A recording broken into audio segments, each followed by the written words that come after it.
Hey guys, what's up? Welcome back to the channel. It's Cynicalex, and I think Sandman is pretty underrated. And with Spider-Man Far From Home just around the corner, there's a possibility that Sandman could be getting a new uniform, so I wanted to feature him in a standalone video. I wanted to talk about some of his strengths, I wanted to talk about some of his weaknesses, and then some things that I think they could kind of use to make him a more viable villain. But I already think that he's actually quite good, and while he can't stand up to the villains of today, to 2019, like Minerva, he's still very good, despite the fact that a lot of the other villains that came out around the same time, you know, Lizard, Mysterio, etc., Kraven, have not stayed as relevant. But Sandman is still, you know, even though he's not in that A or B tier, he's like a solid, you could call him like a solid low B tier character, and he's able, as you can see with my build, and we'll talk about the build because it is pretty strong, but even with my build, he's able to solo a stage 44 Hawkeye boss. And this Hawkeye boss is actually a little bit more difficult than it might seem because of the lasers. Now, the Hawkeye boss himself doesn't actually do that much damage, but you'll see that I take the majority of the damage from the lasers, and each tick is about 1,000 at minimum if I just stand in for 1 second. So, you know, you can get killed pretty quickly if you're not careful, but with Sandman's combination of 2 iframes and 1 immunity skill, the iframes on 4 and 1 and the immunity skill on 5, and the short cooldown on the majority of his skills, you're actually able to combo them off in a way that's not only really satisfying to play, and that's one of the reasons why I still like playing as Sandman from time to time. Although he doesn't hit as hard as I would like, the skill animations are beautiful. He's got some of the best skill animations in the game, and like a few other characters that I say this for, you really feel like you're playing as Sandman. He doesn't have any other character that really copies his skills in any way that makes him feel ununique. He really feels unique, but there's still a lot to improve about the character. And obviously I would say that the damage is definitely one area, and you'll see my build and you'll be shocked. But damage is definitely one area where they could improve Sandman, but another area that they can improve him in is to just clean up some of the effects that they wanted to give him and improve those existing effects just so that they're more effective. So we got that clear done in 2 minutes with no leadership. So that's a stage 44. He could definitely go higher. I would say with a very good build, you could probably go into the 50s, possibly even the 60s in Shadowland for Sandman. And although I didn't show it, Sandman is also very good at doing a rumble. He can definitely take on 3 clowns at the same time because he has large AoE on most of his skills. You know, 5 and 4 have huge AoE, and he can crowd control all of those enemies at the same time. So honestly, he's kind of a sleeper in some ways. Now, I have a top 1,000 Sandman, so I'm not coming in here with some joke-ass build. Keep that in mind. I've got 4 and 5 star Uru, mostly defensive, but we got a mixture there of HP and crit rate and a little bit of crit damage. I rolled ignore defense on his 5th gear just to get things capped. So we've got, you know, 33 and 150 for the crits. Low attack speed. I think I would like more attack speed on him if I could, and that's where a uniform would really help. You know, base dodge, but then maxed out ignore defense and cooldown. We've got the 40% ignore dodge because of the CTP of Transcendence that I gave him. I got this one from a special mission the other day. The all attack could be higher, but I think it's quite solid with 5 seconds of invincibility, and I really wanted that 40% ignore dodge for specific combat stages against speed types in Shadowland. So if I get a Spider Rumble, he'll be able to get through that Rumble. The immunity is going to protect him from the webbing, and his iframes will also protect him from the webbing. Now, as far as his skills go, and this is where I'm saying that Sandman's actually already a pretty decent character. You were seeing these kind of blobs on the ground. I call them eggs, sand eggs, but I wasn't really picking too much of them up. But they're these ones right here, the sand conversion passive. And when he's hit with a 55% chance, he'll become immune for 3 seconds to physical damage, which is really nice, and it combos with his 3rd skill, which also gives him a defense up, but also it will drop pieces of sand and they recover health. The problem with these pieces of sand is that for some reason they made the target area for them very small, and so whereas it's quite easy to pick up heals from like anti-venom because the area of the item that you're picking up is quite large, the area for these is actually quite small. So oftentimes you'll run at it and you'll miss it by just it looks like just a pixel, and you'll just run around it, run right past it. It's really, really frustrating. If they could have some sort of magnetic property where when you get close enough to them, they just automatically grip to you, kind of the way that Carnage's kind of goes for Carnage or goes for the enemy if Carnage is an iframe, or if they could just, you know, double or triple the actual zone around the item, around the drop, so that it's actually collectible.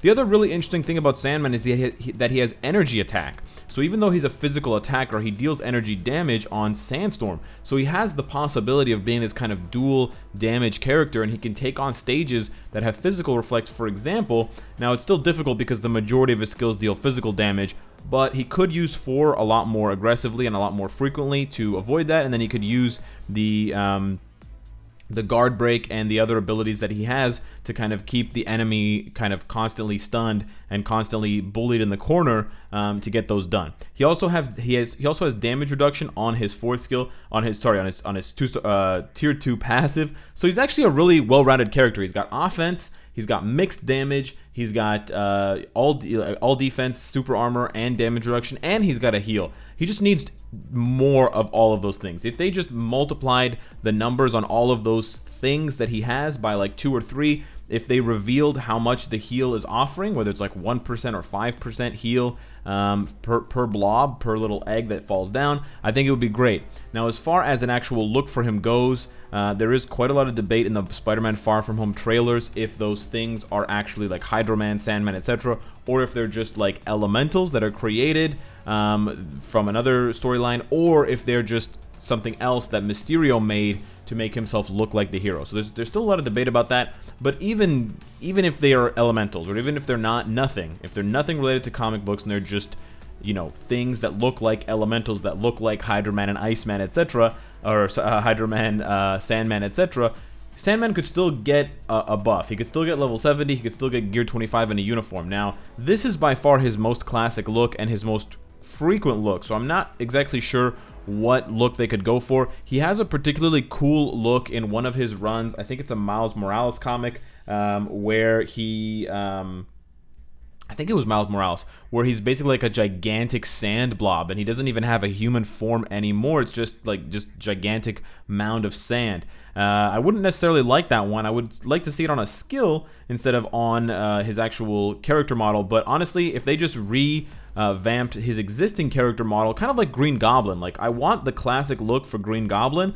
We just need to bring his skills and his passives into 2019. He just needs a complete rework top to bottom and a uniform for those extra stats. But I want him to look like this. I don't want him to look like some goofy, you know, one-time only version of himself from one forgotten comic run from 2006. I don't really want that. I want this classic Sandman. I just want him to have a uniform so I can get the, you know, the juicy, you know, all attack, all defense, all the extra stat bonuses, etc. So I hesitate to suggest a look specifically for Sandman because I like what he has existing, but now let's take him into a little bit of PvE content that's not Shadowland. I don't think Sandman is going to be particularly good for most PvP content except possibly Alliance Conquest. I don't play Alliance Conquest, so I can't tell you specifically, but I imagine that he would be decent for it.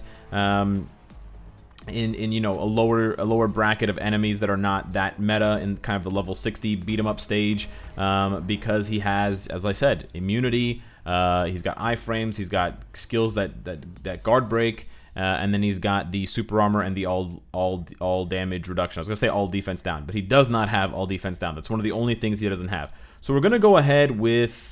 No, we're going to go ahead with this team. This is probably the best team that I could give him, and we're going to just throw in the heal. No, we're not going to throw in the heal striker. I was thinking of throwing in the heal striker, but I want to try to show you how difficult it is to pick up those eggs. And this is, you know, just kind of a technical thing for Netmarble to look at and to consider fixing for him. But you'll see that he's not going to perform as well in one-on-one situations in World Boss, but he can still do some damage. Now, I like to do 5 into 2. 2 has nice damage, and 5 is going to protect him from taking damage while he's doing 2, because 2 doesn't have an iframe or anything like that. 1 is a nice little iframe in between. You want to do 3 for the self buffs, but then you just want to keep, you know, keep in mind 5 and 2. You can see the eggs on the floor there.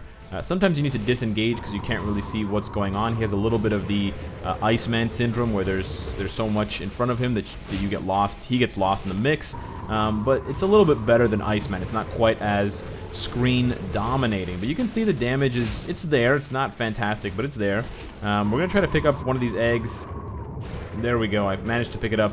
But more often than not, what happens with the eggs is you take more damage trying to pick it up than you would have. You see, I have to like run around it. It's my patented strategy. It's called all the way around the bend. There we managed to run into it. But oftentimes, oh my gosh, oftentimes you end up taking more damage than you would have healed. So it doesn't end up being worth it, and partially because those eggs are just so damn small. But yeah, it does expose his weaknesses here against Proxima now and then, because he does have small gaps, and because he can't guard break her, that becomes an issue. And you know, you have to kind of live with the small amounts of damage that you take. So he does definitely get chipped down eventually. He doesn't have a perfect rotation. That was just kind of a small example there. He could probably do like a stage. He might be able to do a stage 20 if you give him full strikers and if you give him a damage proc. Actually, you know, even without a damage proc, I think I could have done stage 20. But stage 20 is pretty good. It's a nice barometer for newer players because they can get the booty boxes that matter from stage 20 and up. I'm not saying you should invest in Sandman over other better characters like Minerva or, you know, other combat types, but it's nice to know that even lesser known combat types that have the villain tag can still be useful. But with that being said, let me know what you guys think of Sandman. Let me know what look he could get from the comics that you think would still be Sandman, because I really like his look and I really love the animation of his skills. So honestly, I would not change pretty much anything. I might change 1 or 2 of his skills. I might change 3 just to make it an attack as well, because right now it's just a buff.